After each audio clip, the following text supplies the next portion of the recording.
Good morning. We'll begin our morning program in just a few minutes, so if you could join us in the auditorium, that would be fabulous. We'll be starting in just a few minutes.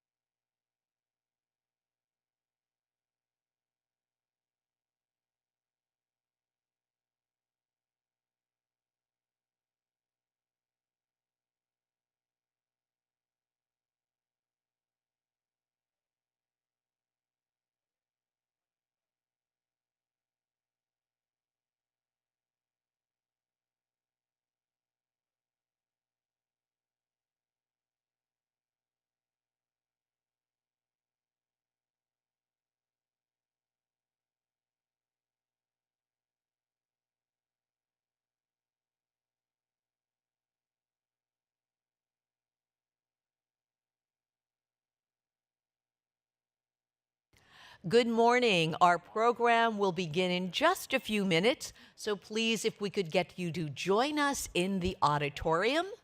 Please join us now in the auditorium. MIT Solve will begin in just a few moments.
Good morning. If we could have everyone take their seats and please silence all mobile devices, that would be much appreciated. We're going to begin our program in just a few minutes.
At MIT Solve, we believe that young people hold the empathy, power, and ingenuity to solve world problems. This is why we launched SolveEd, a new program designed to encourage, inspire, and support young people to become problem solvers in our own communities and across the world. We are bringing together a community of education providers, youth organizations, and other cross-sector leaders to equip young people with knowledge, tools, and resources to practice problem identification and solution design. If you want to create positive change and join a global community of young problem solvers, come solve with us. Come solve with us. Come solve with us.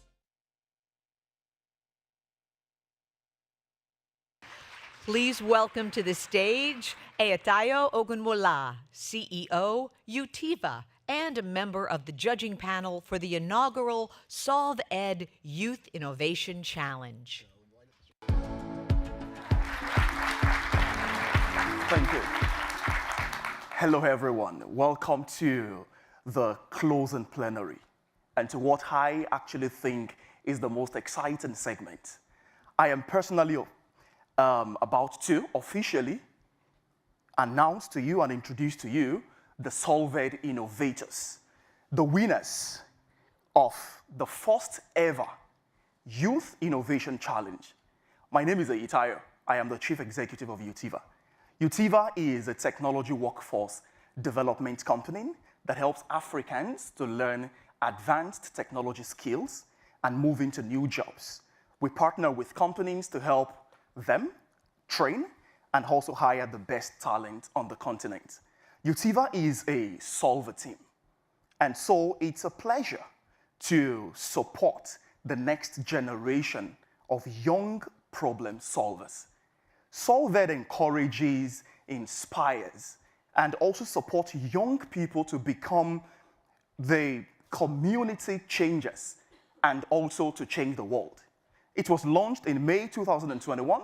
The program provides resources, workshops, open innovation challenges that allows youth to experiment, learn about problem identification, and also solution design.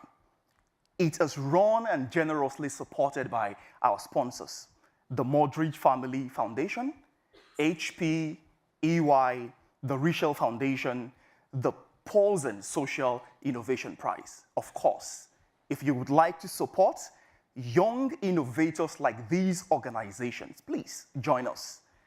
I was delighted to serve as a judge of this Youth Innovation Challenge, where judges selected 10 promising young innovators to receive funding support from MIT Solve community out of over 800 applications from 148 countries. The solutions that we're going to honor today range from life-saving innovations using water intelligence to assertive reading devices to green nanotechnologies improving food security. I can confidently tell you that this newest and youngest cohort of solvers, they are on track to provide and facilitate for the world a safer, healthier, and happier place for all of us. I thank Solve for reaching out to these often untapped, cohort and community of, innovation led by young people from around the world. And so it's a great pleasure that I invite now to join me on this stage the winners of the 2021 Solve Ed Innovation. Please put your hands together as I welcome them on the stage.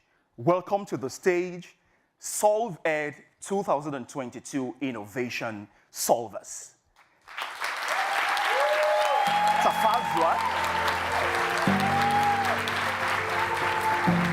Tafazwa Chukwereti, Phyllis Mugadza, Okpayemi Etiwe, Defshi Menrota, Samuel Muyita, Elizabeth Inyamwangwe, and Olaride Olotuntoye.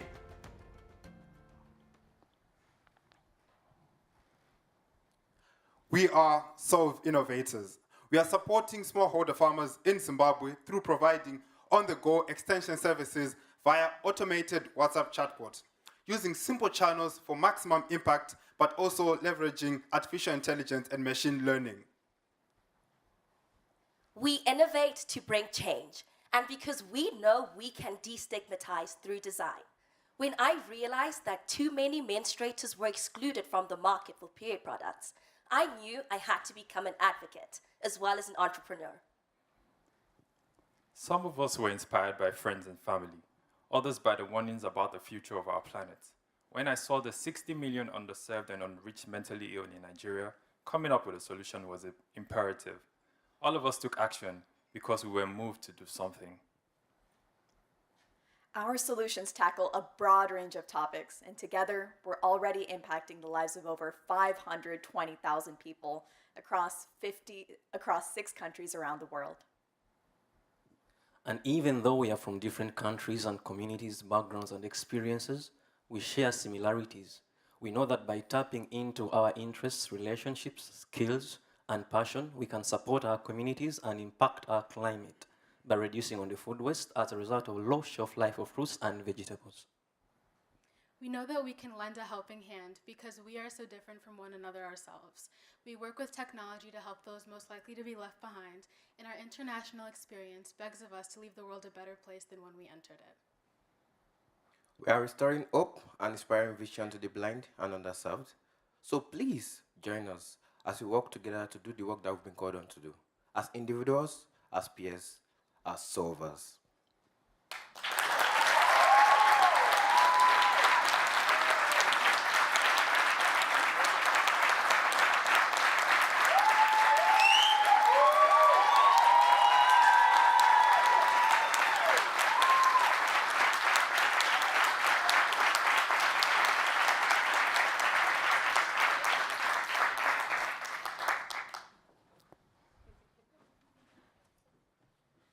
Please welcome Eliza Berg, Lead for Learning and Solve Ed Communities at MIT Solve.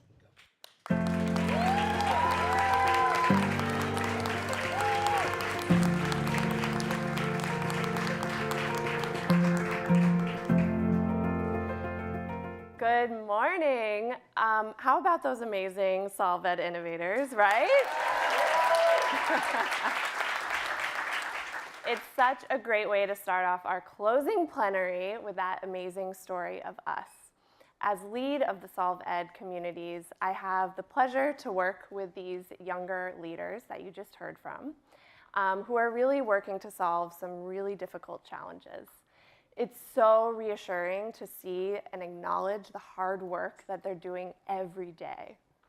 So now I have the pleasure to hear from another amazing voice, an entrepreneur whose passions and talents transcend categorization, but whose personality and determination perfectly capture the spirit of young leaders that we're here to celebrate. So please join me now in welcoming for a virtual fireside chat, Jamaica's first Olympic alpine skier, live from Miami, Benjamin Alexander.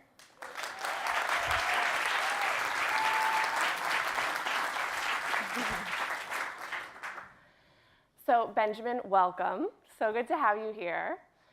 You have a really exciting and maybe somewhat unusual story. So from DJ to entrepreneur to Jamaica's first Olympic alpine skier, somewhat recently, which we're excited to hear about.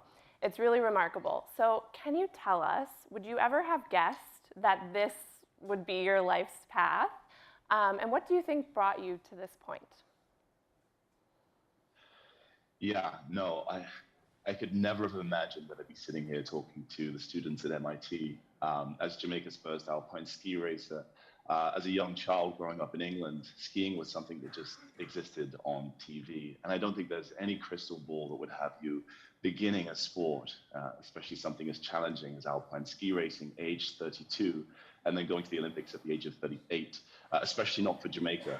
And so on this wacky life that I've had, as you said, which led me to modeling in Asia, working in finance, taking a left turn into my creative pursuits of DJing all around the planet, and now an alpine ski racer, there was a common thread, and that was cold, calculated, and rational kind of understanding of the risks that I was taking.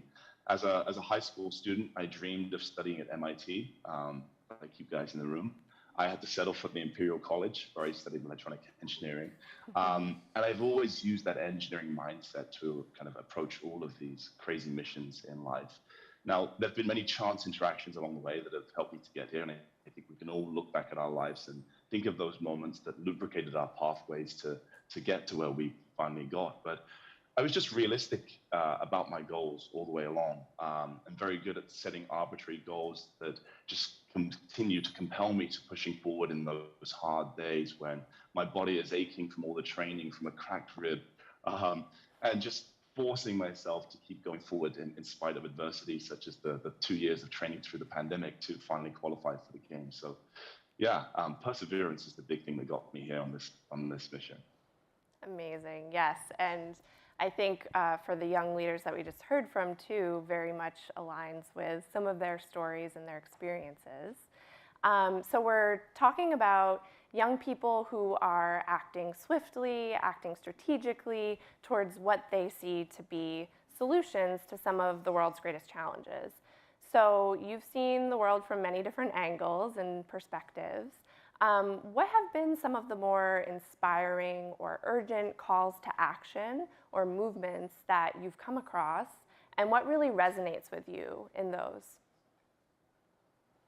Yeah, there was a real big one that impacted me personally on my mission to go to the Olympics. So a few hundred miles away from Michigan, 2 years ago, obviously the incident of George Floyd put a massive line in the sand as it pertains to diversity, fairness, and inclusion.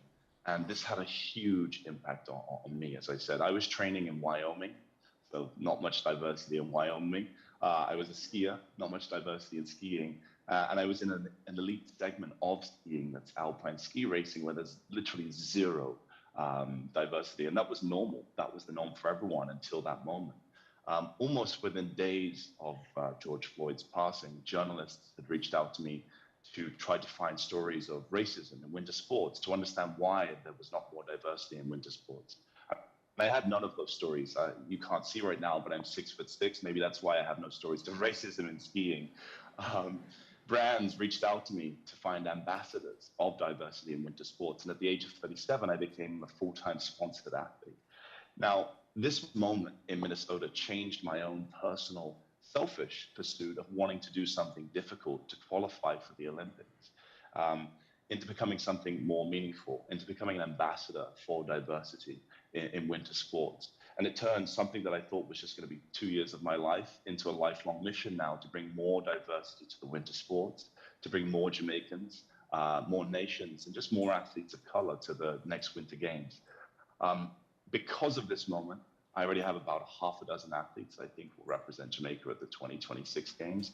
And I'm helping many other countries follow in my footsteps. And so that movement, that issue, that incident that happened 2 years ago was a huge moment, a turning point in my life. Wonderful, yeah. So thank you for sharing that. I'm wondering if you can tell us what you can draw from your own experiences. So most recently, the 2022 Beijing Winter Olympics, which, by the way, not easy to get to when you started. So I just think that's so commendable. So the Olympics, you know, the spirit of sportsmanship, partnership, cooperation, also things that we've been talking about here at Solve for the past few days. Can you sort of tell us more about the Olympic lessons that we might take with us in this room as we head off into the world back to our respective countries and places? Yeah, tell us what lessons you've learned from the Olympics. Well, the first one I can tell you is the combination of COVID plus China means no fun. The moment that I had in the Olympics was closer to the Squid Games than it was a normal Olympic Village experience. But look, you know, the IOC was founded almost 130 years ago with the mission of making the world a better, more peaceful place. And the Olympics are about excellence, the pinnacle of sports, but they're also about participation, about bringing more nations into this event. Now, one of the most memorable moments of my entire life was being the flag bearer for Jamaica at the opening ceremony and watching the 100 other countries come together in unity and in celebration of this kind of friendly competition. Now, on my path to qualification, obviously there aren't many Jamaican skiers. A lot of the smaller ski nations banded together. We pooled our resources of finances and knowledge to try to emulate some of the best ski nations in the world. And you know, one of the things that I learned on this path is that a lot of the skill sets, the specialized skill sets, tend to be concentrated in certain places in the world. So, for example, there's a strong concentration of sprinting talent in Jamaica. We still don't have an explanation for that. I can say categorically that I wouldn't have qualified for the Games had it not been for my time in Austria, one of the strongest ski nations on the planet. And I probably wouldn't have survived my Olympic run if it wasn't for the help from the Romanian ski technicians to help me tune my skis.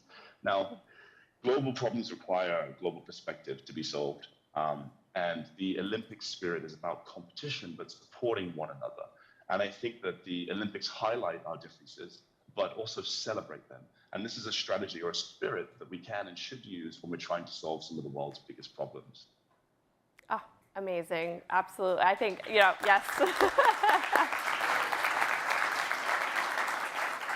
I think everyone in this room can relate, and we so appreciate having you join us today. Even though you're not with us in person, it's been wonderful to chat with you. Perhaps do you have any kind of final remarks or comments that you want to leave with the room? Yeah, well, I would say this. Tune into the 2026 Games. I think they're working on what's going to be the biggest story of that Olympics. I won't be an athlete again. I'm going to become the president of the Jamaican Ski Federation and help that next generation and help them be much better athletes than I could ever have been. And I found these three incredible athletes that have been ski race training for the last 10 years. They're of Jamaican descent, and most importantly, they're triplets. So I think this will be a fun story for us all to watch in 4 years' time. That's great. Well, we will definitely be watching and looking forward to seeing more from you. Thank you so much, Benjamin, for being with us. Thanks for having me. All right. Thank you, everyone.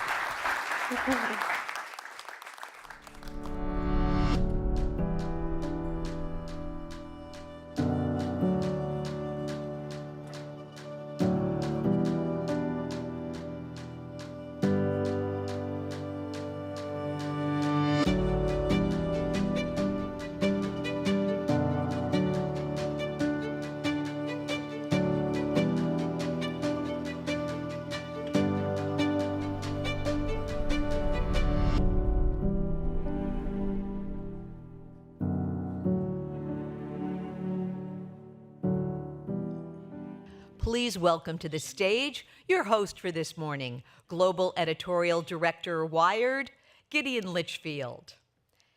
And our panelists, Sakina Yakubi, President and Executive Director of the Afghan Institute of Learning, and Geshe Kururi Sabina, organizer of African Civic Tech Innovation Network.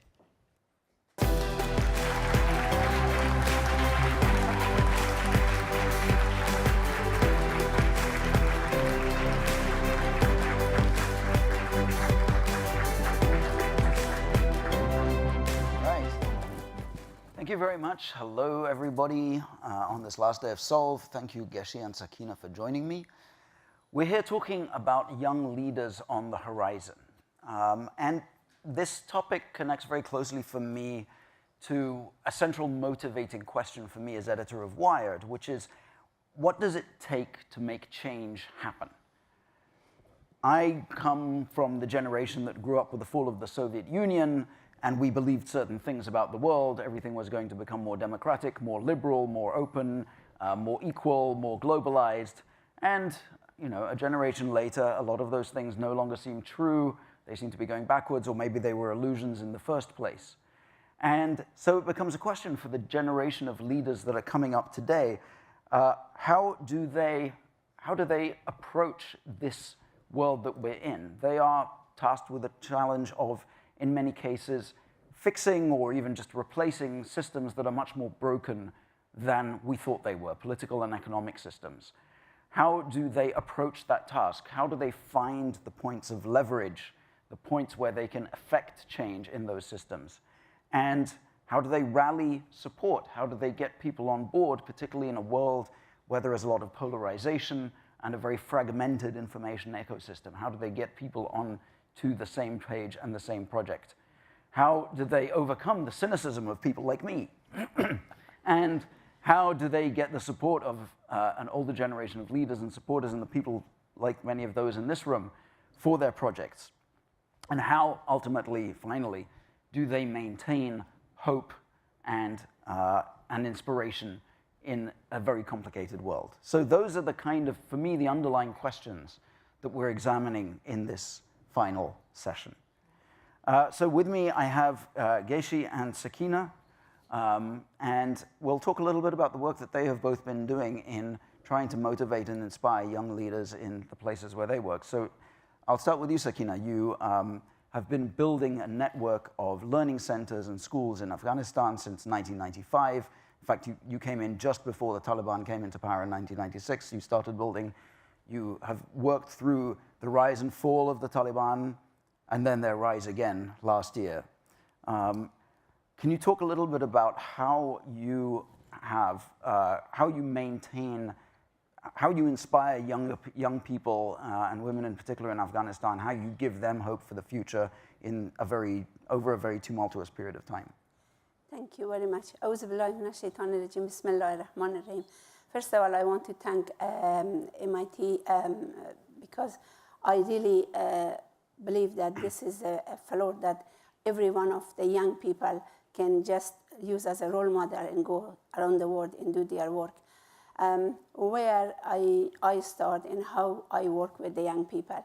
First of all, over the 30 years, I have been working with thousands and thousands of young people and trying to create that how they can their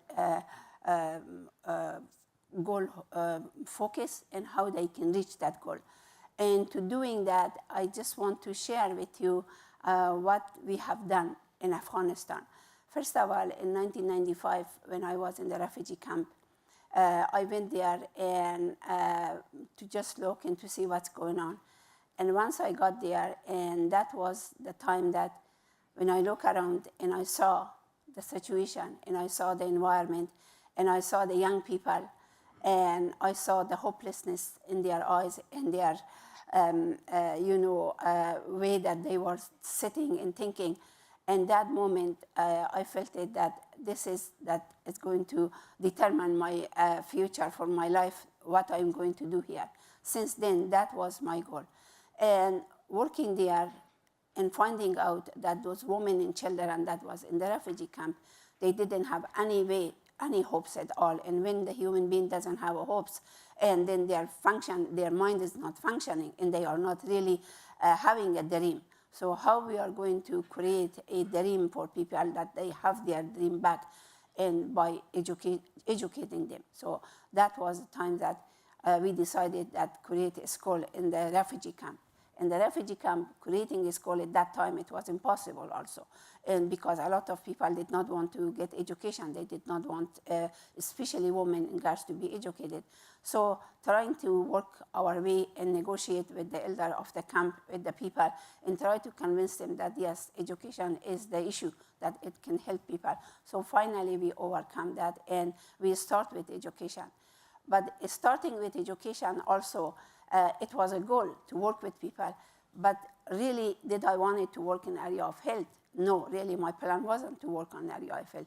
But once the need comes, then you just make a decision that moment that there is a need, we have to work on that. And then you create a program that it's fit your need. And that is, we did start working in the health issue, and we built clinics. And then after that, and we just keep working.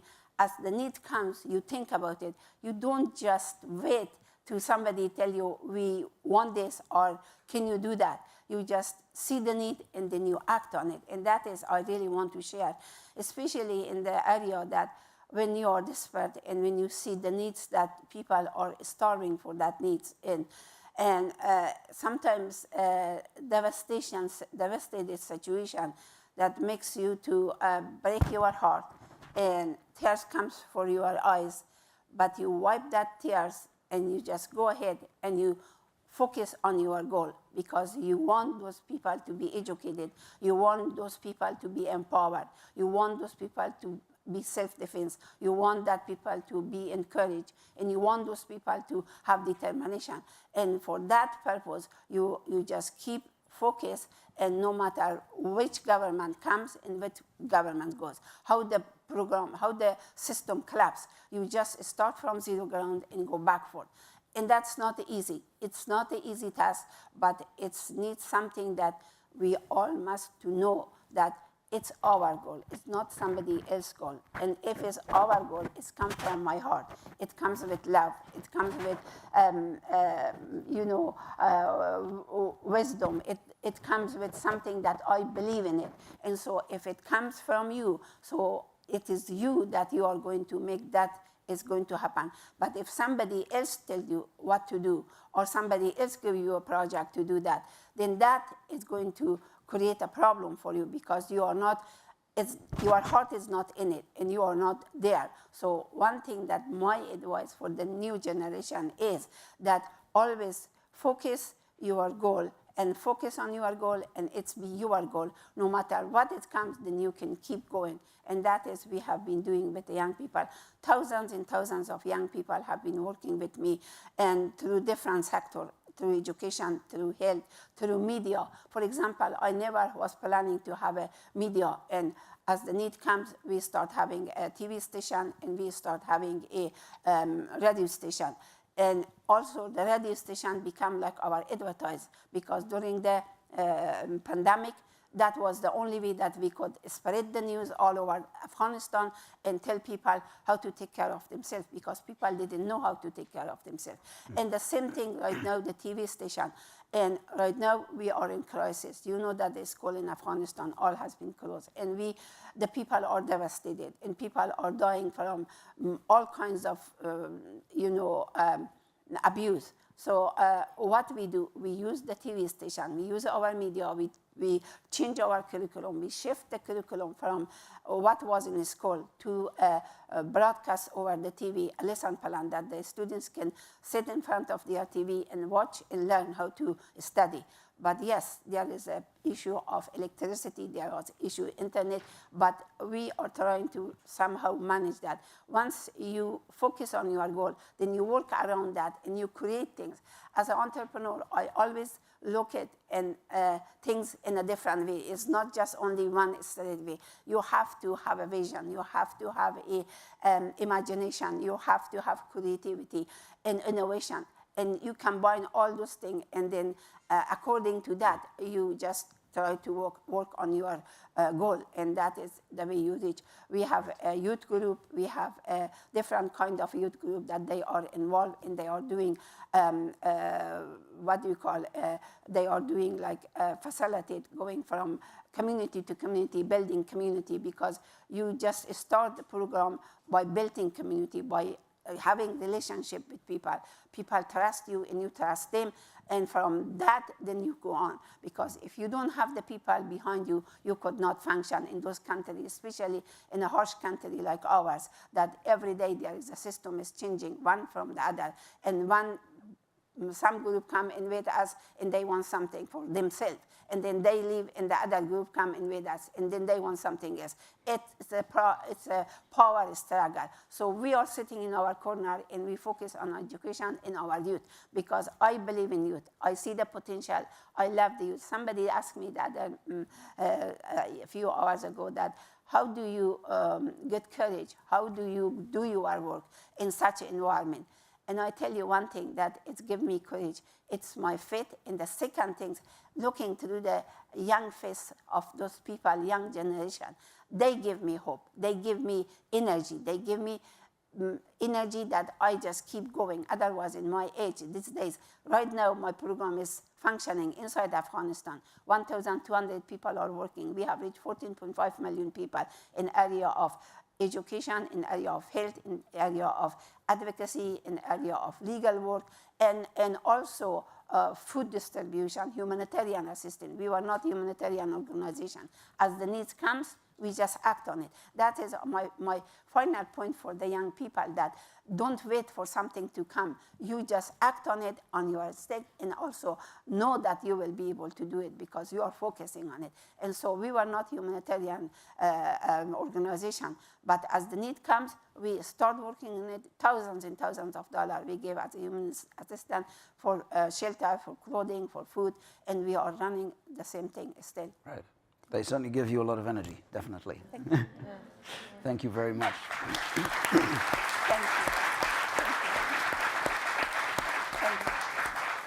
But there's a central message there. Focus on the goal, have it very clear, don't be distracted by environments, circumstances that are trying to push you off the path. So Geshi, you've obviously also been working in the field of academia and education, but you're coming at it with a more, I think, supporting civic tech, social entrepreneurship. Can you talk a little bit about the work that you've been doing and what it is that you feel creates the frameworks for young people to succeed and keep their faith? Yeah, and just really appreciating this push to focus. I think I need to listen to that too. So we've been working with young civic tech innovators across Africa, and I've consistently sort of tried to challenge them with 3 main messages. And the first one, and it's so good to hear it repeated so many times through this conference and this stage, is this issue about decolonizing imagination, that we really need to sort of really own that. We've tended in the fields of development across many domains to reproduce the problems we're trying to solve, and that's largely because we don't always call these anticipatory assumptions, these constraints we have to imagination. And it's been great to hear on this stage activists, business people, artists kind of repeat this. We need different narrative starting points, and it's so important for young people to have the freedom to do that. That's freedom. Can you talk about some specific examples of constraints on the imagination that you encounter that we need to break through? So here's the thing. So technology, for example, always sounds like it's bringing something new. But an example I like to give when I'm asked this question, I do a lot of urban work. And so you'd hear a lot about people thinking about blockchain applications, for example, around urban issues and urban property markets. And the question that I would ask is, there's an efficiency question that people think we're addressing around property markets, but I live and I've lived in countries where the property markets don't work for the majority. So why are you trying to make them more efficient? Why are you trying to optimize them? You could use the very same technology to actually disrupt and imagine different kinds of relationships with land and different kinds of relationships with property. Same technology, different imaginary. So again, the courage to have ideas that sound a little bit wacky, like we were told on the first day, but that are really about understanding and appreciating that certain things in our communities aren't working, and it doesn't make sense to keep patching onto them and trying to optimize them. We've really got to drive change and believe, and especially for young people, to believe you're not there to be schooled out of understanding problems that you see. Those problems are real, and we don't have solutions, and the solutions don't lie within the box. So I think that's probably one example I'd give. The second one is really around inclusion, and that's one of the things I'm really proud of what Solve is doing here, because I think part of what they're demonstrating is something I feel very strongly about, which is radical inclusion. As clever as we might be here in Cambridge, you're not going to have people, a few people, a club of a few people, a few clever people solving things for everybody in the world.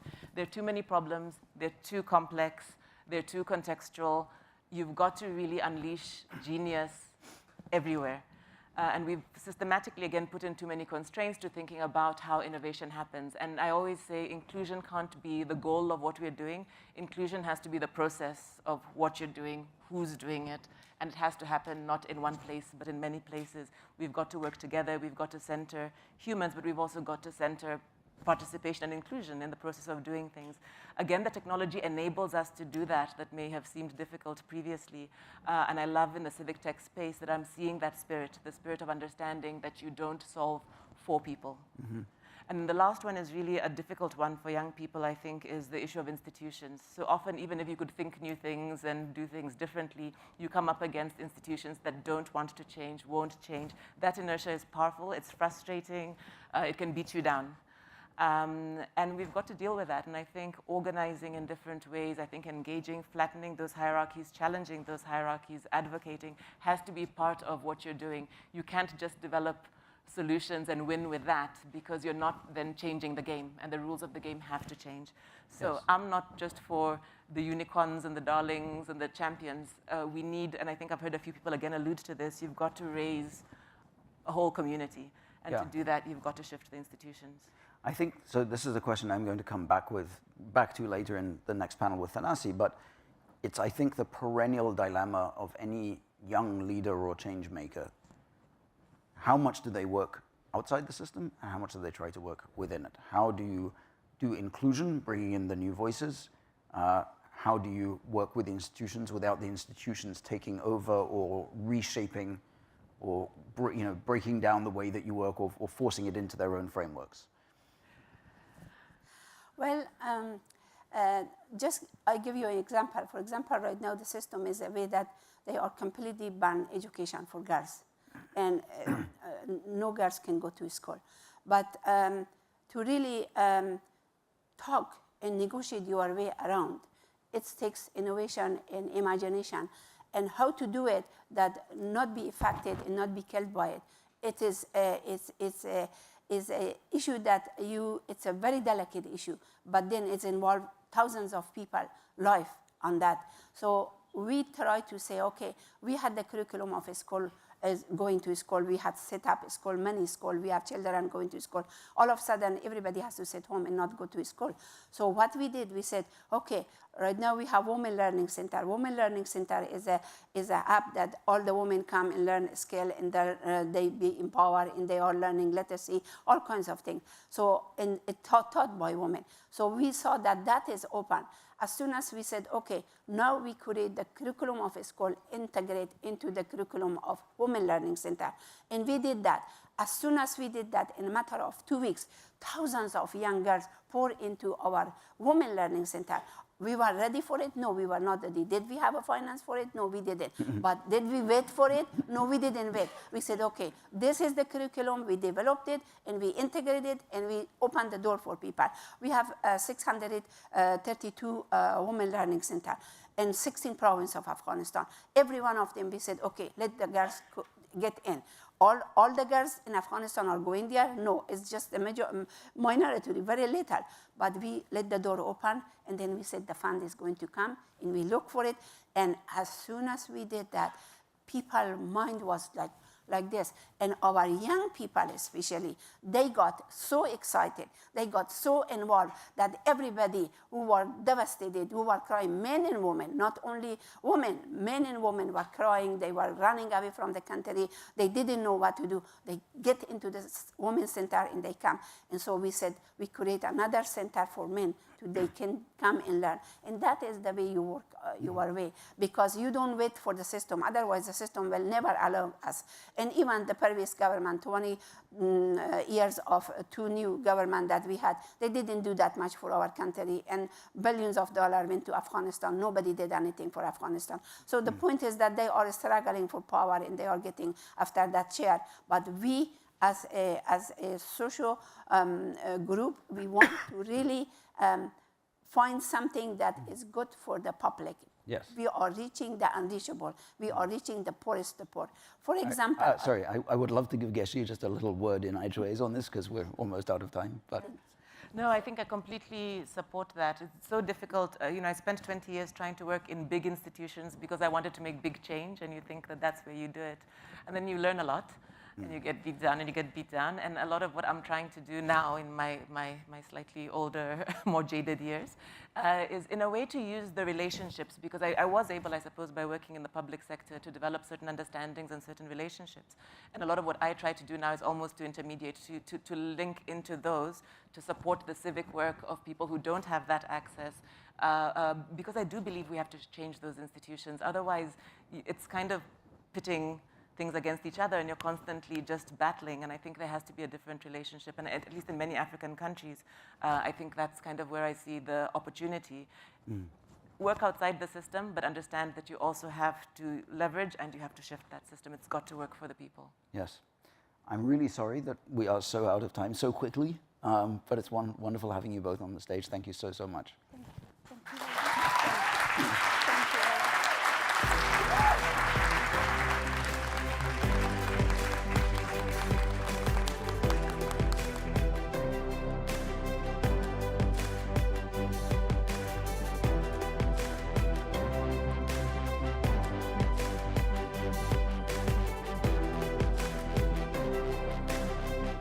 Please welcome Geeta Shahrani, Chief of Partnerships, Alam Siak Lestari.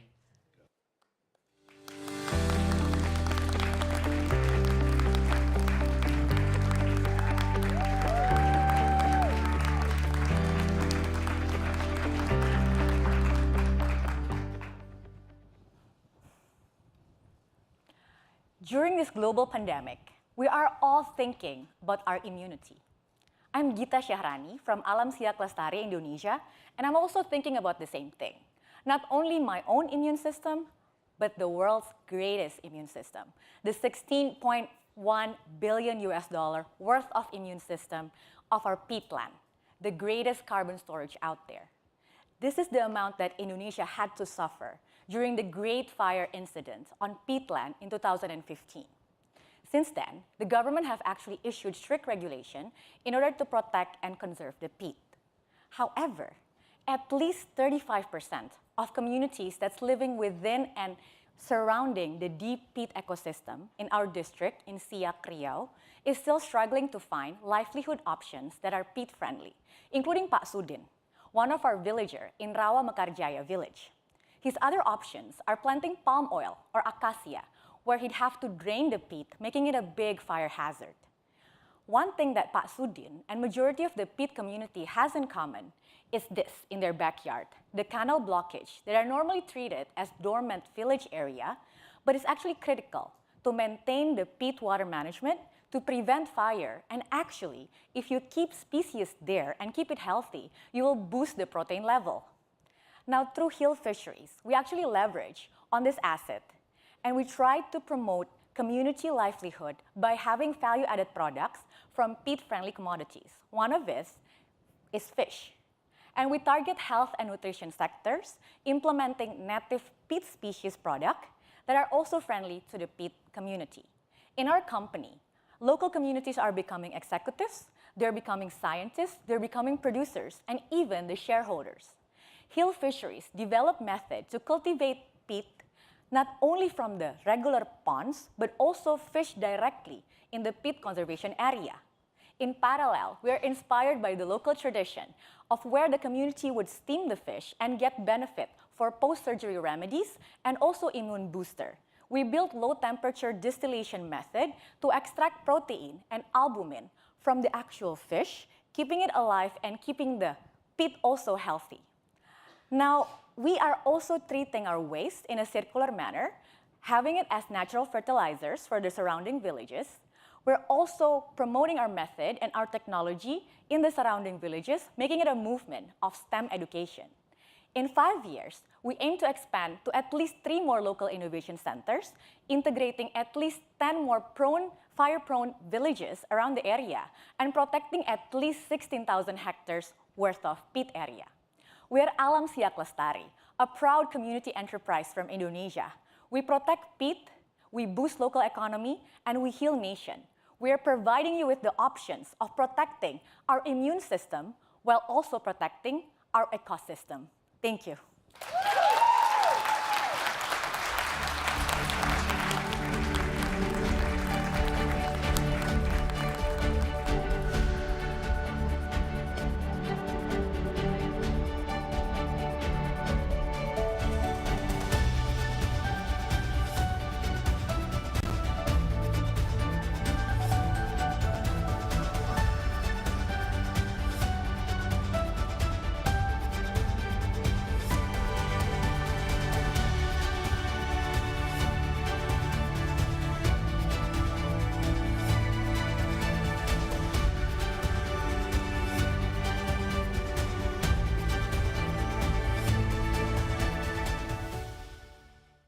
And now, please welcome to the stage Casey Vanderstricht, Principal, Solve Innovation Future, MIT Solve.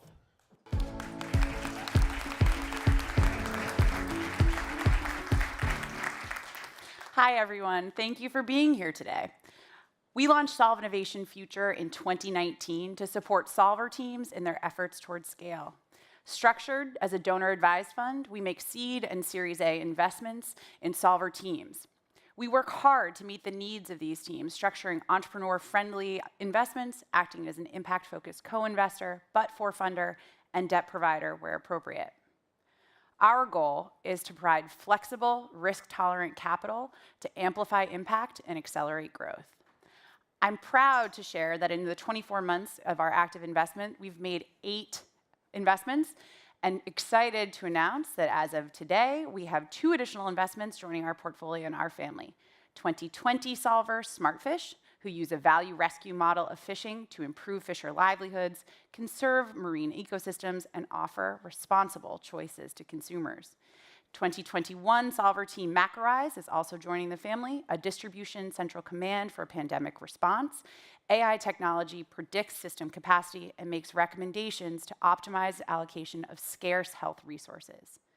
With these 2 investments under our belts, in total, we will have deployed just about $1 million.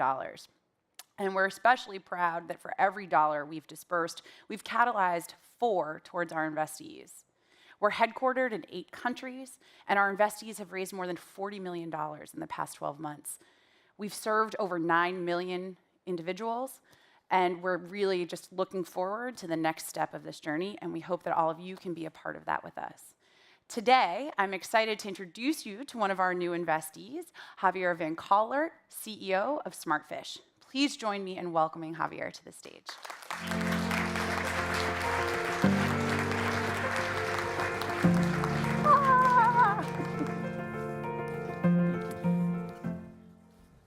Awesome. Javier, they've heard from me. They know what I do. I would love if you could introduce Smartfish to the crowd. Yeah. Hi, how are you? Smartfish is what we do is that we work with fishermen so they can earn more fishing less. We are a hybrid company, an NGO and a commercial business. I run the business, and over there somewhere is Ceci, that she runs the NGO. We work with fishermen so they can improve the quality of the fish, they can process the fish, and we can bring more steps of the value chain to the co-ops, to the fishermen. And then we open stores, and we are the last or the only intermediary between the fishermen and the market. In that way, we can pay them between 40% more and maybe 200% more, and reach the market at a very competitive price. I think it's really interesting what Javier is describing with respect to the hybrid model, and it certainly is something that many of the entrepreneurs in the room have explored, is thinking about what does that model look like, and how do I think about both the business component of what I'm doing and my impact component, and how do I actually legally structure the entity to be able to accelerate impact. Can you share a little bit more about the intermediation that happens as a result of your nonprofit and for-profit arm, and how that has an impact on the broader ecosystem you're serving? The intermediation between us? Yeah. Yeah, well, the company was created by the NGO because they needed a good intermediary to go into the market. They tried different solutions and it didn't work, so they created the company, and then we became the market for the fishermen. And at the beginning, we were more mixed in how we manage the money and everything. Right now, we are 2 separate entities working with the same objective, but each entity receives or looks for the money for themselves. Yeah, which is, I think, a pretty interesting solution to figuring out how do you continue to drive that impact. And from your mind, working on the for-profit side of the house, how do you think about impact in your day-to-day work? Impact in what we do? Yeah. That's what we do. Yeah. Right? We were created for that, and we always think on growing and keep having a business that can be an example to other business, that you can do, that you can create profit by working with sustainable seafood. Yep. And one of the things that Javier and I talked a lot about through this process of investment was thinking a lot of the trends, at least in the US, are for organizations that are looking to disintermediate, right? Are looking to your Warby Parkers or your Everlanes or some of these consumer-facing products that are saying, no, the market is too crowded, and therefore our way of having impact will be going direct to the source and kind of clearing out the market. For you, in some ways, you're re-intermediating the market by acting as the coordinator between the fishers and the store. Can you tell us a little bit more about what that looks like?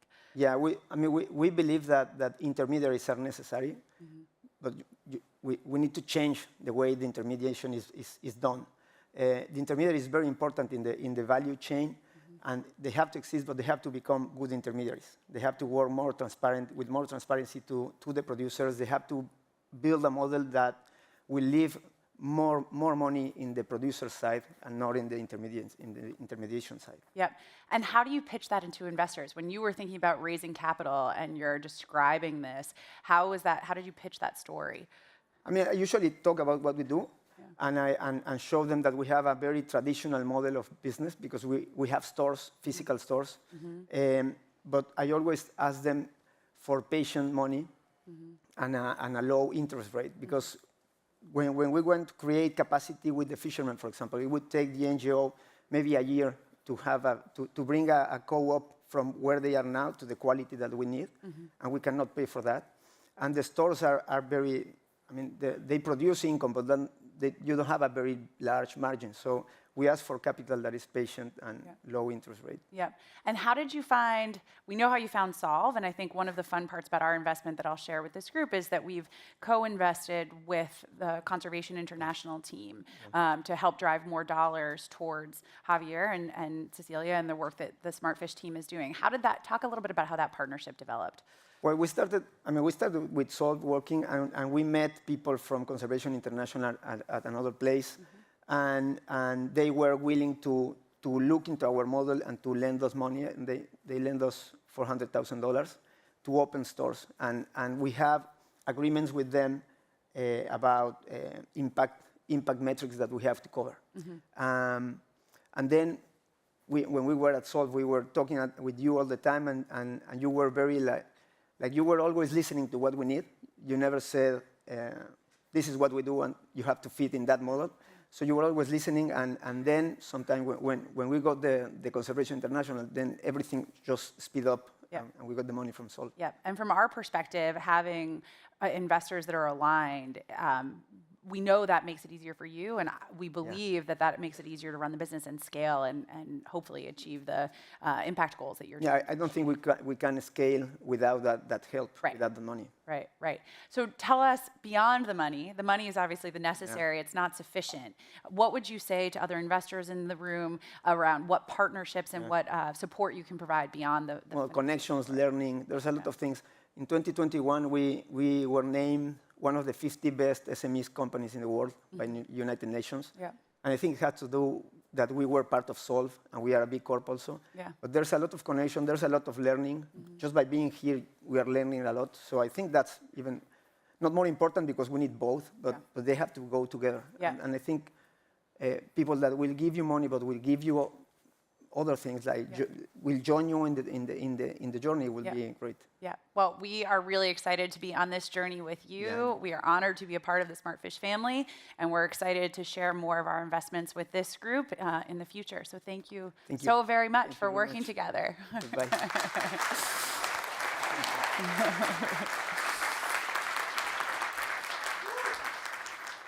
Awesome. Awesome. Well, thank you. It's been fun for me to get to introduce you a little bit to Javier and to some of the work that we do. Moving from my work at Solve Innovation Future, I'm over the moon to introduce you to one of my colleagues. Sarah Montebarro is Director of Strategic and Partner Programs at Solve, and please welcome me in joining to welcome her to the stage. I think that's how that one went. Thanks so much.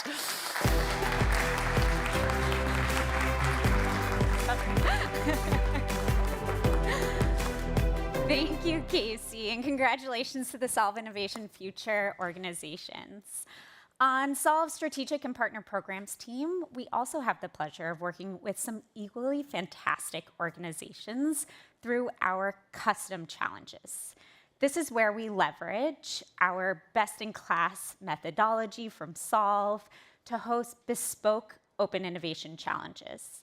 We've worked with dozens of world-leading organizations, including corporations, foundations, multilaterals, and other academic institutions, as you can see on the screen, who come to us for help in running their own open innovation challenges. This is a way for us to help these organizations to realize their social and environmental impact goals.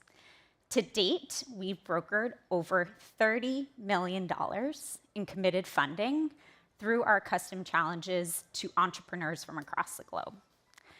If you're interested in running your own social impact program through the custom challenge model, I invite you to reach out to me or a member of the Solve team. And now, it is my great pleasure to share a few updates from two of our custom challenge partners, the Caterpillar Foundation and the Octava Foundation, who will now announce the winners of the Future of Work in India and Indonesia Challenge, as well as the Octava Social Innovation Challenge. Please enjoy.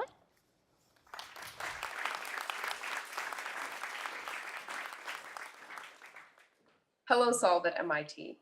My name is Asha Verghese, President of the Caterpillar Foundation.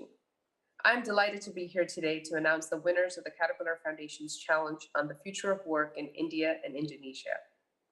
The Caterpillar Foundation partnered with MIT Solve to identify and support innovative workforce development solutions that will help workers who have been displaced by automation and other technology-driven transformations.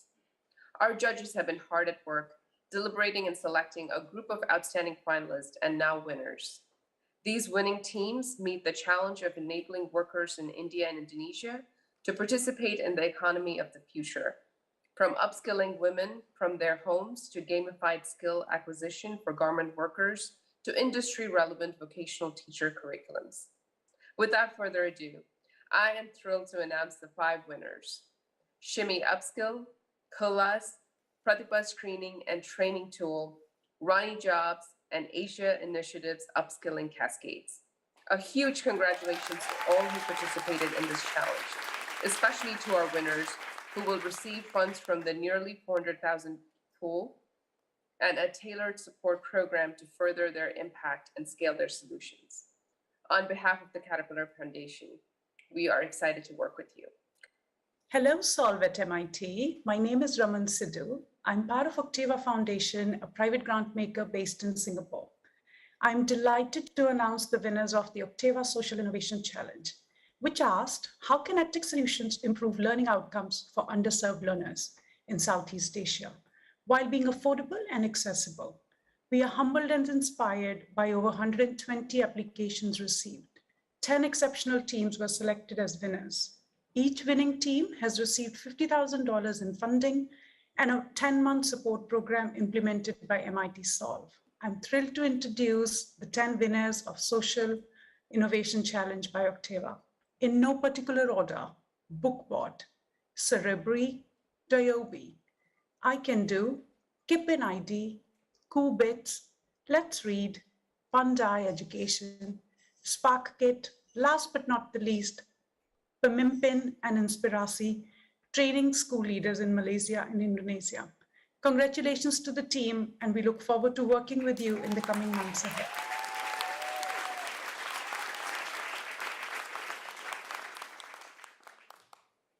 Please welcome back to the stage moderator for our closing fireside chat, Gideon Litchfield, and Thanasi Delos, co-founder and CGO, Civics Unplugged.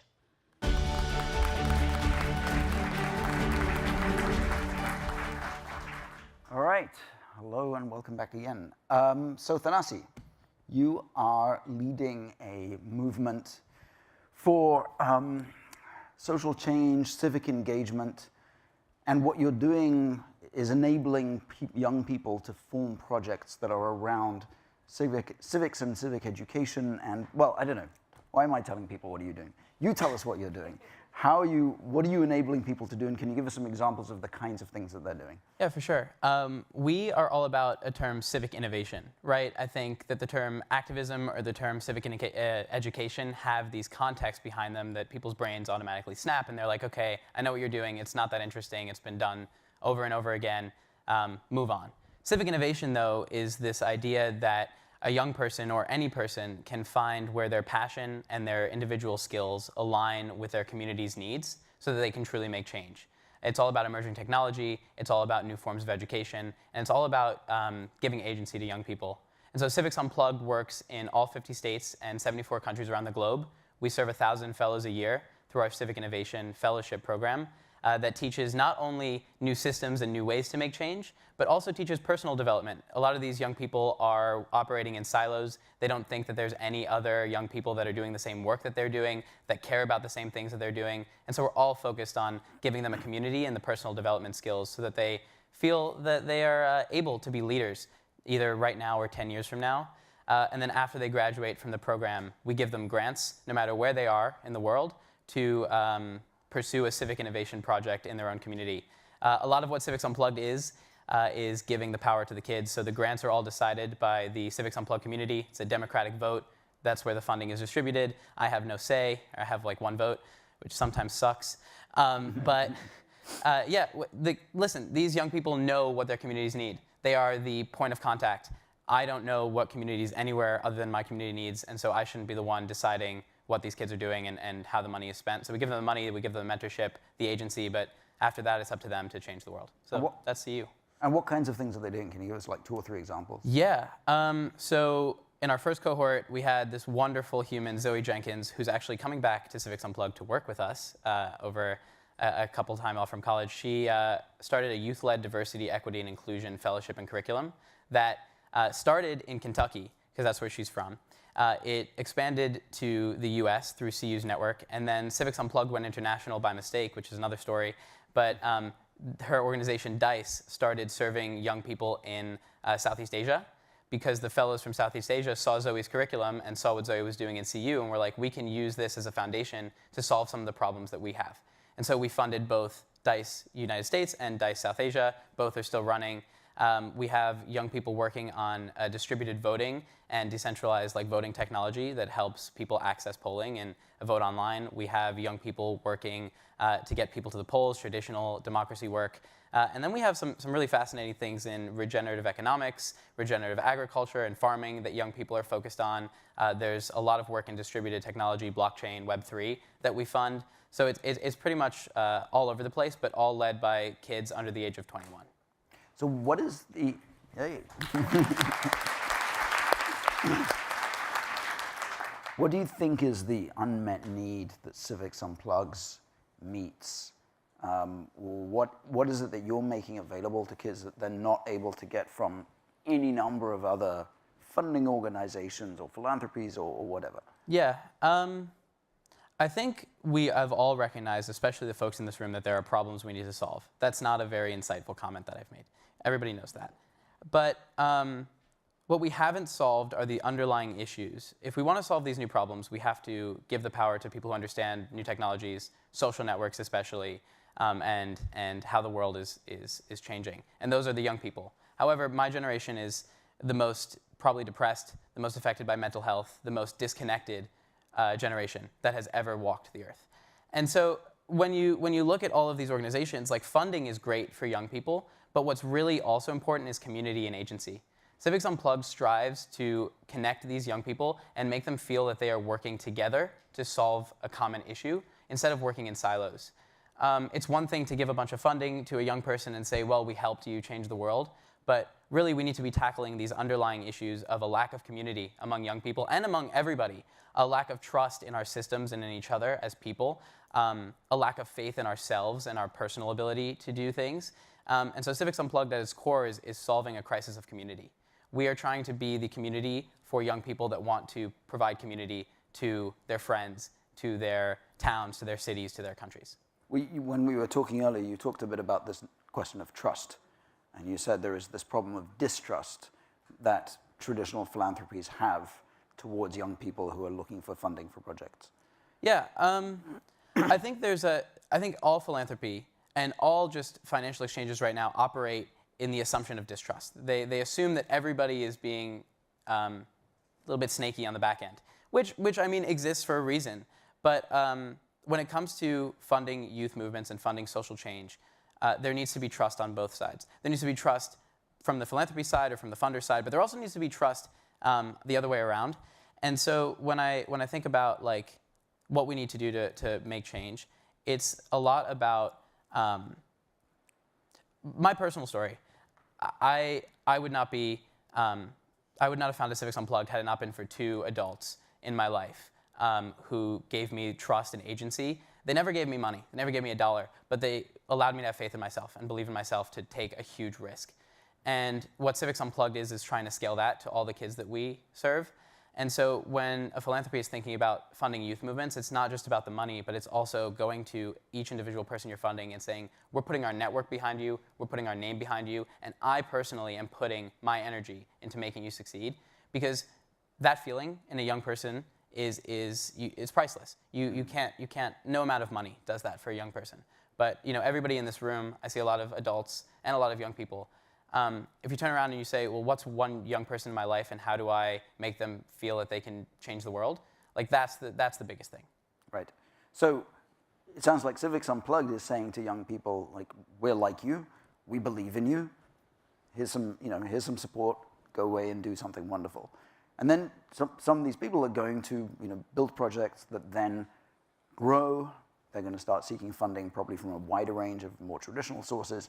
So now let me play the role of the philanthropist. I say, young man, this blockchain voting idea of yours is awfully newfangled. What do you know about the world? How on earth do you think that you can reform this entire system? Why should I give you my money? When you come across that kind of relationship, and in particular, yeah, that was really, really well done. Amazing. Years of education to get that. But you are encountering, as I said in my earlier comments, like a somewhat disillusioned generation of people like me who think, well, the world is a really messy place. It's a really complicated place, partly our fault. Who are these kids coming in who think that they can just upend it all and reinvent it? So how do you, I guess, bridge that gap? Great question. I think that a lot of, at one point, me too, like, it seems adversarial. It's like young people are coming, they're like tearing down the system, they're saying like, it's our turn, it's everything. And I'm like, I don't think that's actually the way to achieve change. And I don't know if that's the common like thought, but change happens intergenerationally. And like Civics Unplugged, the whole point, like my team members are adults and young people, and we work together, and we make sure that everybody in the CU community recognizes that the only way to make change is an intergenerational effort. So when we're going to those funders or when we're going to those venture capitalists, it's not the kid coming and saying, oh, this was my idea, I did this myself, because no one is formed, no one is self-made, everyone's made in community. And the Civics Unplugged community is adults and young people. And so when we approach these funders, they actually have a lot of trust because they're like, wow, it's not just a group of kids that thinks they can change the world. I actually think a lot of the kids in Civics Unplugged have grounded themselves into changing the small things instead of trying to change the entire world. But it's also this group of adults who has backed these kids from the beginning, from before they had the idea, who have been there every step of the way guiding them. And so we don't just put our trust in the kid, we put our trust in the adult and they're essentially their board of life that has been backing them for years. Right. And that's the important part. Because I agree with you, like, you see me sitting on stage, you see any young person talking about changing the world, and you're like, what do they know? They've been alive for 19 years. Like, they know nothing. And to a point, I agree. It's like, we don't have all the answers, but we do have some new ideas and some creative ways of changing the world, but we need help. And so I think that the real answer is, like, you do it together, and you embrace intergenerational change. It's the only option that's left. Yeah. I like this phrase that you used earlier, made in community. Because I think the traditional ethos of the tech world certainly was built around the founder, the visionary, the individual, who sure pulls in a team and builds it, but is a leader. And it strikes me that you're coming from a somewhat different ethos, and we're going to talk in a second about decision making as well, but this ethos of things not happening because of individuals, things happening because of community. So the first question I have is, how do the people in Civics Unplugged or your communities, how do they build and maintain community? How are they using tech to maintain community? How are they creating and nurturing and maintaining community so that this kind of collective action can happen?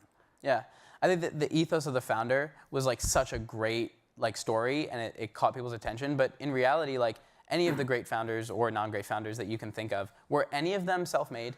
Like, all of them, you're telling me, never had a parent or an adult or a partner or someone like push them forward, never had anyone that they talked to when they were about to quit. Like, no one is made by themselves, and having a strong community is so important. The way we think about community building at Civics Unplugged, especially digital community building, right? There are kids from all 50 states, like I said, 70-something countries now. And there's a lot of people who don't think the same, and we embrace that. The reason that kids come to the Civics Unplugged community is not necessarily the reason they stay, but we have set a strong North Star of civic innovation and trust across everybody. It's an entirely horizontal community, right? Everybody has one vote, and those central foundational principles of the community have led us to be able to have a continuation of new people come in, old people leave, the ethos is still there, and it's also, one kid might come because they want to get into Harvard and they would think this is great on their resume. Another kid might come because they want funding. We have a ton of kids that come because they just want to hang out with other teenagers that love technology and they can't find that. So they all come for different reasons, but they all stay for another reason, which is I found my friends, I found lifelong partners, and I also found hope. I think that's the only way a community sustains, is if you have a North Star of hope. Right. And we work really hard as a team to try and kindle that. Let's talk about the one person, one vote, the decentralized decision making. So obviously some of the stuff you're doing, the Dream DAO is it's the idea of a Web3 blockchain-based, presumably, form of decision making. There's obviously a lot of excitement around Web3. A lot of people are trying to apply this kind of decision making to many, many sorts of projects. And there's also a lot of skepticism about Web3 being a bubble, a Ponzi scheme, or certain aspects of it being a Ponzi scheme. But can you talk a little bit about why you think decentralized decision-making, whether it's on a blockchain or not, maybe leave blockchain aside, decentralized decision-making as a protocol, as an approach, as a philosophy, why is it so important? Yeah, to give some context, so Civics Unplugged itself is civic innovation, civics, leadership, nothing to do with blockchain. But a lot of what we found is members of my generation think already in a very decentralized way. They think in a very horizontal form of leadership, they think collaboratively, and they embrace new technologies. Like, they understand the way cryptocurrency works better than a lot of people do, naturally. And so we figured, well, what does it look like if Civics Unplugged supported one of the first philanthropic, nonprofit-led, decentralized organizations powered by blockchain? What if we let the kids build it and launch it, and we just gave them the funding? And so we did that in November. It's called the Dream DAO, and the entire goal is to provide young people the foundation, the capital, and the network to dive into Web3, specifically blockchain and social impact. So we get them internships, we fund their projects, and it's a very small part, growing, of what we're doing at Civics Unplugged. And the reason we did that is because you have to embrace emerging technologies, and you have to give young people the opportunity to play and understand if they don't like it or not. I had to do it, everybody has to do it. And when it comes to decentralized decision making, let's zoom out of Web3, right? The ethos of Web3, decentralized ownership, trust, like none of that needs a blockchain to exist. None of that needs cryptocurrency to exist. But the ethos is actually really important and very different from what we are traditionally seeing, especially in nonprofits. And so Civics Unplugged was built to be decentralized and autonomous and run by the kids from the jump. We just didn't use tokens and didn't call it a DAO because it wasn't cool back then. And but the trust that it's given, like these kids, they know that they can propose to the community if they want to change anything. They know that they have true ownership.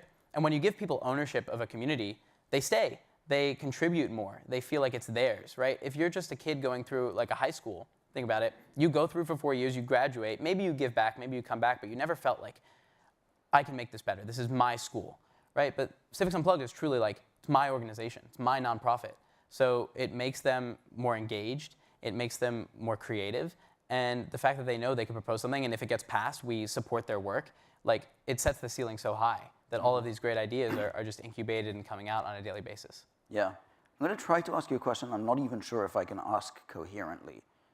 So even less likely that you'll be able to answer it coherently. But let's give it a go. Because I think a lot about the future of democracy and where it's going.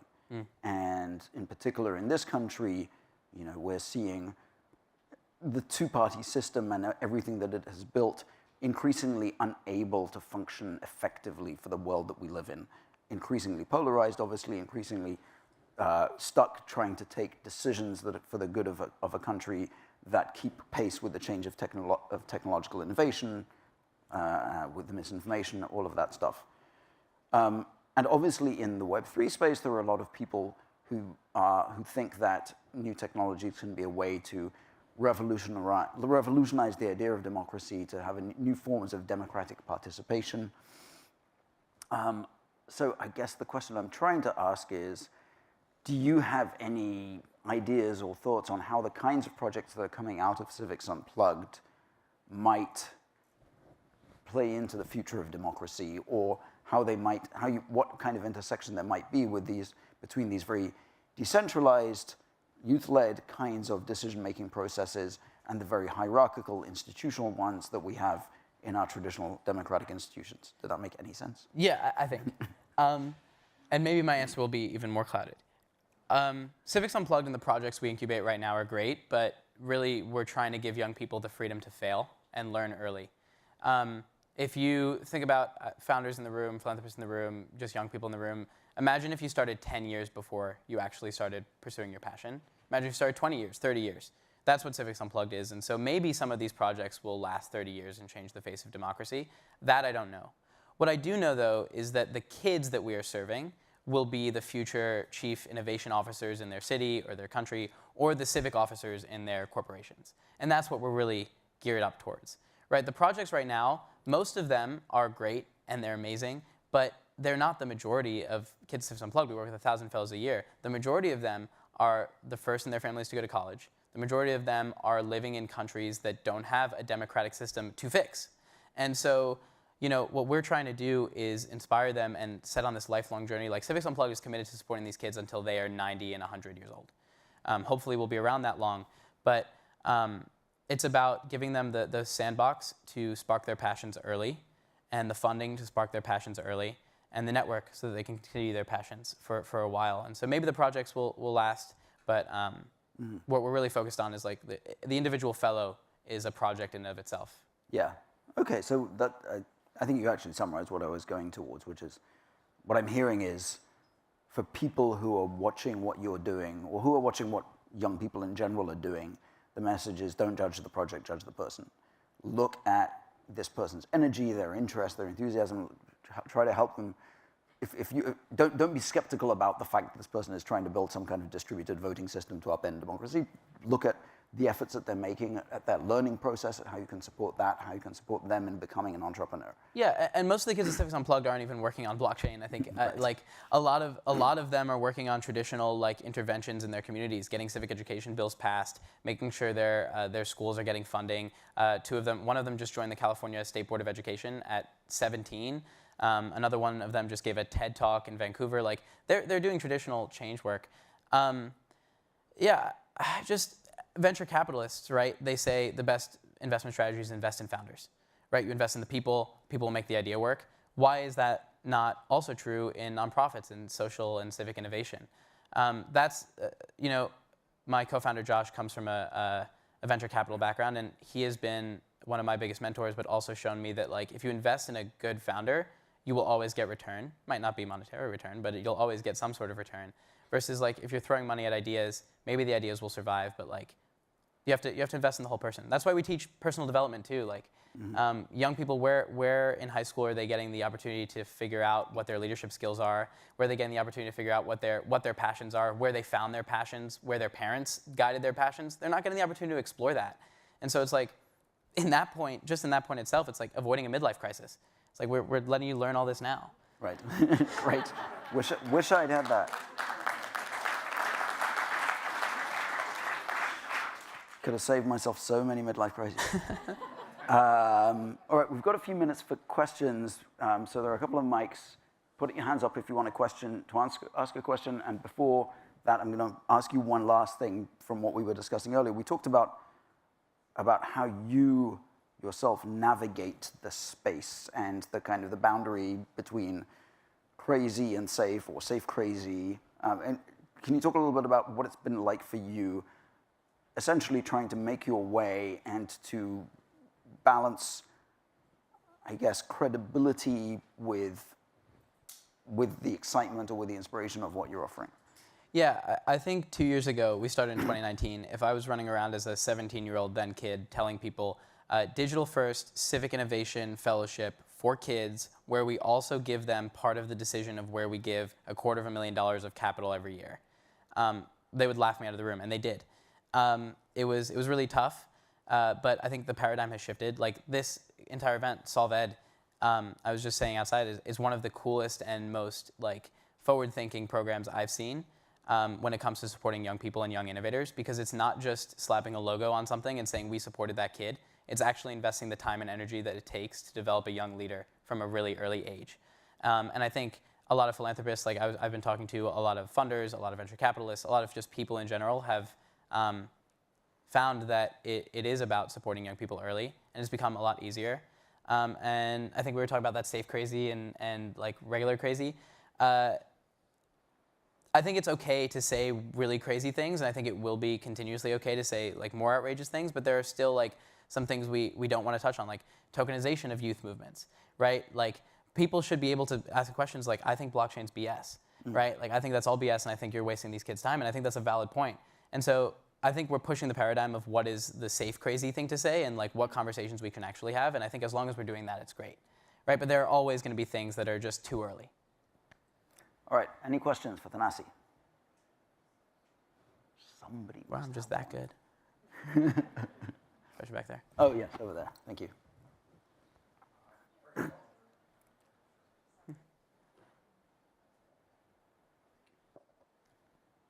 Is this on? Yeah. First of all, thank you very much for the wonderful work that you're doing. It's outstanding.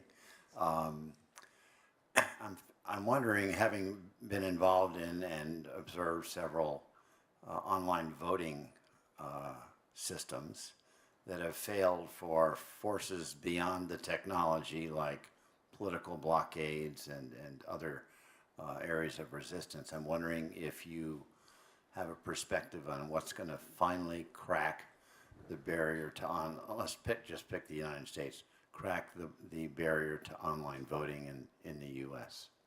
Culture change, probably. Why the reason that it's failed is because we're all operating with different versions of truth. We're all operating in different like universes of facts. And so if we can't like all get on the same page, how are we going to have a conversation about decentralized or distributed or online voting if we can't agree what the facts of the day are? I think there's a huge problem with misinformation in the United States. I think there's a huge problem with social media co-opting the minds of a lot of people and like sending them down a rabbit hole that they will never emerge from. And I think until we fix those problems, we'll never get to the conversation about how to vote online. So a lot of my work has actually been focused on like pulling back and thinking, I think social media and misinformation are one of the greatest risks to not just my generation, but every generation. And so how do we devote a lot of time and energy into fixing that? And I know a lot, like even the Obama Foundation now, that's their top focus area. Any other questions? We have 54 seconds. There's a counter here. Oh, there.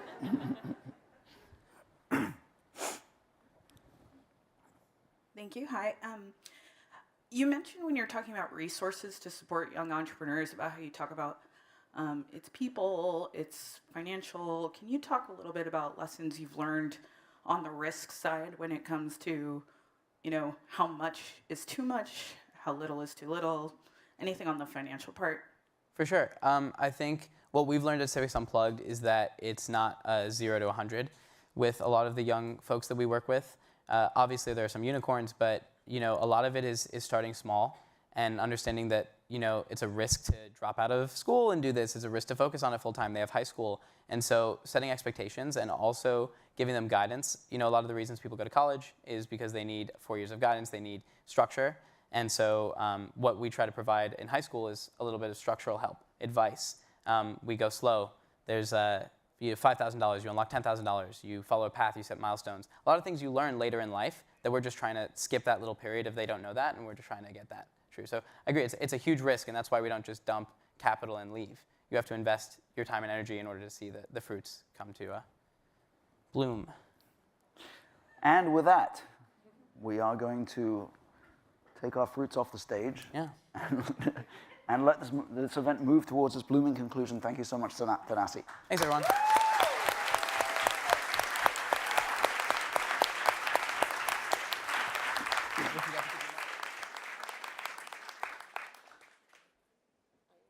Please welcome to the stage Sanjay Sarma, Vice President for Open Learning, MIT.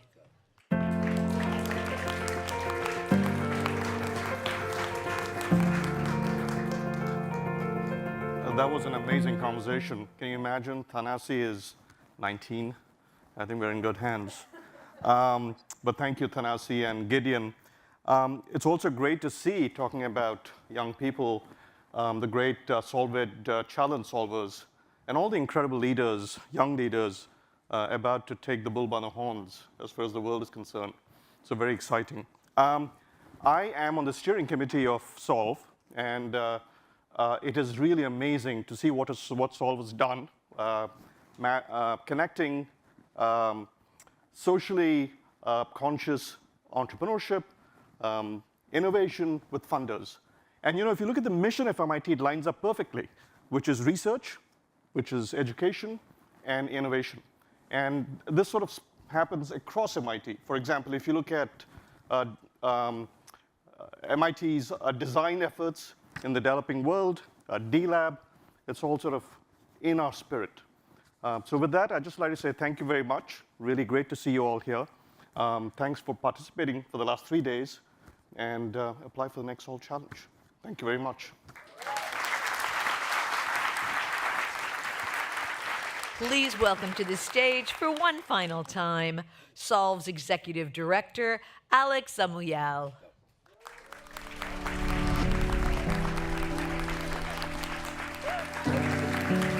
We did it!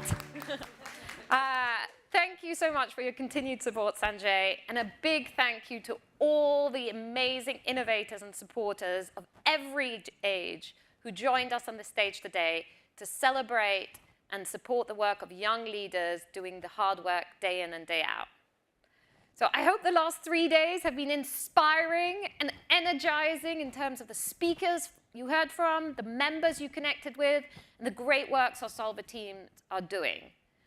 More importantly, let this be the launchpad of connections that will turn into partnerships and opportunities for you and the Solver teams. And that through these partnerships, you can move more capital, more expertise, more resources to change the world. All of these great connections you made in the last 3 days mean nothing if you don't follow up and follow through and make them a reality. We invited you here today because we believe you're not talkers, but doers and partners.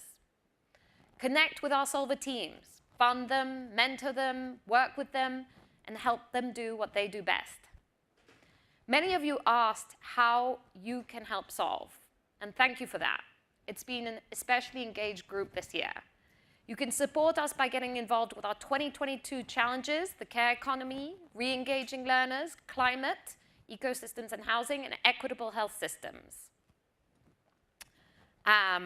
You can consider putting together prize funding or committing in-kind resources for our new challenges, and join General Motors, the Patrick J. McGovern Foundation, the Vodafone Americas Foundation, and many more, and become prize funders. You can also become a mentor for the 2022 Solver teams who will be selected this September. And you can send us referrals of people who do the same work that we do or are trying to do here today. For the organizations, individuals, and investors who would like to get involved, do come to talk to Casey about Solve Innovation Future. And we have also some incredible in-person events coming up that we would love for you to join us. You probably saw this slide going on, and for those who attended the Indigenous and anti-racist sessions, you talked to the Solver teams. They will be back in Minneapolis on June 16th and 17th. Do get in touch with our team. You can submit your interest on the events page, but also talk to Aaron, talk to Alexander, talk to Genesis about this. It's going to be fantastic. And then finally, Solve Challenge Finals is September 18th. And this is where you will get to meet our 2022 Solver class and where we'll announce the prizes. That's going to take place in New York City on September 18th during UN General Assembly Week. So put it now on your calendar, please. Since the pandemic, we are all being more mindful about which events we travel to and which communities we join. So I want to thank everyone for choosing to be with us at Solver MIT and for your important roles in shaping the next chapter of social impact through innovation and partnership. So, time for thank yous. First, let's thank all the Solver teams and Indigenous fellows.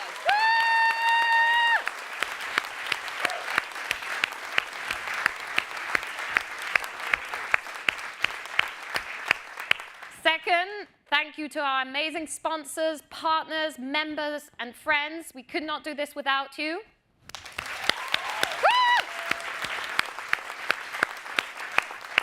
Thank you to the entire MIT community, students, faculty, staff who support us year-round. And to President Reif, this is his last Solver MIT. We will miss him tremendously, but hope that he can now come and attend the events next year and be a participant. And then the biggest applause, if you will indulge me, is to the amazing Solve staff. You've been...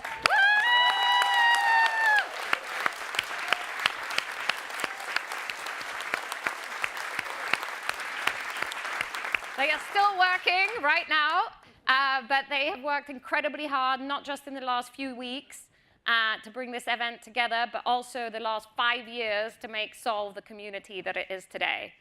And there's always room for growth, so let me know if there's anything that we didn't do right and any ideas you have to improve. Don't hesitate. We take feedback really seriously. But we'll be emailing you a survey to that effect, so we're going to ask you. And do fill it out. Open innovation is powerful, not only because it provides a better way to solve some of the most complex challenges, but because it means everyone, everywhere, can be involved in improving their own community. So that's what I'm leaving you with, and I'm asking you to bring that message to your communities and to come solve with us. Happy solving and enjoy lunch.